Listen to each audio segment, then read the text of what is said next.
Hello guys, rapid classes में आपका स्वागत है। ये हमारी प्रीवियस ईयर वोकैब सीरीज है। तो आइए क्लासेस स्टार्ट करते हैं। हमारा पहला वर्ड है फेटल। फेटल इंग्लिश मीनिंग है कॉजिंग और एंडिंग डेथ। हिंदी मीनिंग है जानलेवा। और जैसे कि इस पिक में भी शो हो रहा है, इस पिक में एक एटॉमिक बॉम्ब की पिक है जो कि बहुत जानलेवा होता है। एंटोनिम है harmless, helpful, life giving. Synonym है कैलमिटस, डिजास्ट्रस, मॉर्टल और मेलिग्नेंट। सिनोनिम पूछा गया था प्रीवियस ईयर में और इसका आंसर है डेडली। हमारा दूसरा वर्ड है डोलफुल। डोलफुल यानी कि इंग्लिश मीनिंग है सैड और हिंदी मीनिंग है शोकाकुल, उदास, जैसे कि इस पिक में भी शो हो रहा है। एंटोनिम है चीयरफुल, जॉयफुल, ग्लीफुल और हैप्पी। सिनोनिम है डिसमल, मिजरेबल, चीयरलेस और डिप्रेस्ड। और इसका सिनोनिम पूछा गया था और इसका आंसर है मॉर्नफुल।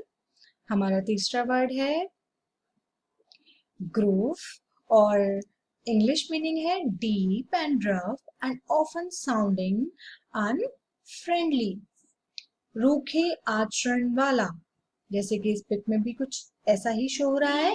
एंटोनिम है पोलाइट, प्लीजेंट, काइंड और नाइस। सिनोनिम है ब्लंट, बॉइस्टरस, ब्रेस्क्यू और सिली। सिनोनिम पूछा गया था और इसका आंसर है रफ। फाइडिलिटी। फिडिलिटी इसका इंग्लिश मीनिंग है the quality of being loyal to somebody और समथिंग। हिंदी मीनिंग है ईमानदारी और निष्ठा। और जैसे कि डॉग एक ईमानदारी का प्रतीक होता है तो इसी की पिक दी हुई है। एंटोनिम है इनफाइडिलिटी, डिसलॉयल्टी, फेथलेसनेस। सिनोनिम है डिवोशन, फेथ और ट्रस्टवर्दीनेस। इसका सिनोनिम पूछा गया था और इसका आंसर है लॉयल्टी।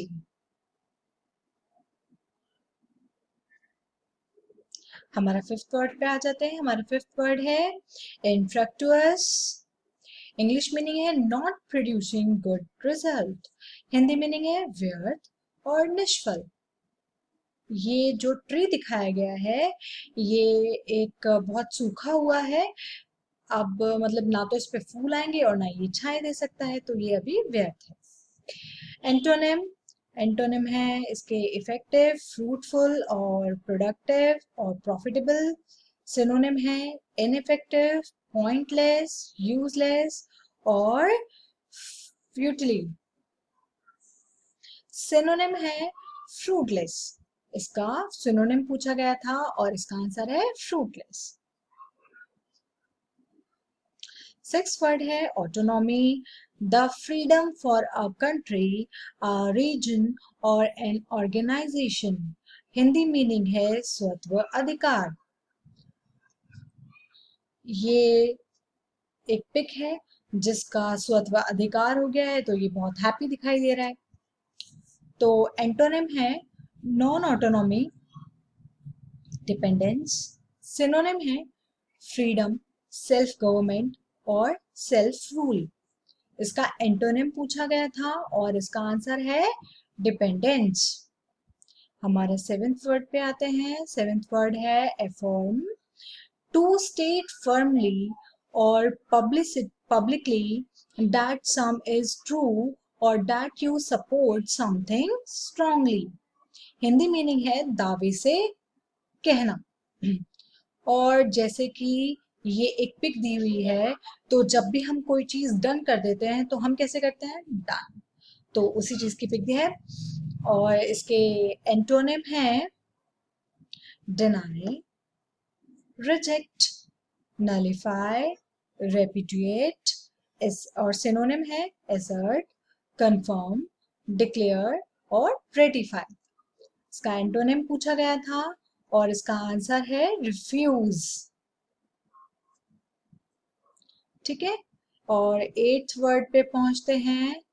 एट्थ वर्ड है कंफर्मिटी। और इसका इंग्लिश मीनिंग है बिहेवियर और action that follow the accepted rule of society. और हिंदी मीनिंग है अनुपालन।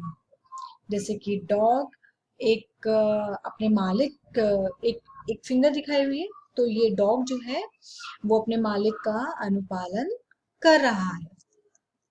एंटोनिम है disagreement, non conformity, refusal. Synonym है ओबीडियंस, कंसेंट और सबमिशन। इसका एंटोनिम पूछा गया था और इसका आंसर है डेविएशन। हमारे 9th वर्ड पे पहुंचते हैं। 9th वर्ड है क्रिटिसाइज। इसका इंग्लिश मीनिंग है to say what you do not like और think is wrong about something. Hindi meaning है आलोचना करना। जैसे कि इस पिक में भी कुछ ऐसा ही शो हो रहा है। इसके एंटोनिम है फॉरगिव, फ्रेज और कॉम्प्लीमेंट, कमेंट। हिंदी सिनोनिम है ब्लेम, सेंसर, डिनाउंस और रिप्रीमेंट। इसका एंटोनिम पूछा गया था और आंसर है कमेंट। ना 10th यानी कि लास्ट वर्ड है facilitate, to make an action और अ प्रोसेस पॉसिबल और इजियर। हिंदी मीनिंग है सुविधाजनक बनाना। जैसे कि इस पिक में भी कुछ ऐसे ही शो हो रहा है कि प्रॉब्लम और सॉल्यूशन, प्रॉब्लम का सॉल्यूशन निकाल करके ये सॉल्व कर रहा है। एंटोनिम है ब्लॉक, सीज, मेक डिफिकल्ट और वर्जन। सिनोनिम है एड, ईज, एक्सपेडाइट और सिंप्लीफाई और इसका एंटोनिम है हिंडर। आज की वीडियो में इतना ही, बाकी कल डिस्कस करेंगे। Thank you so much guys.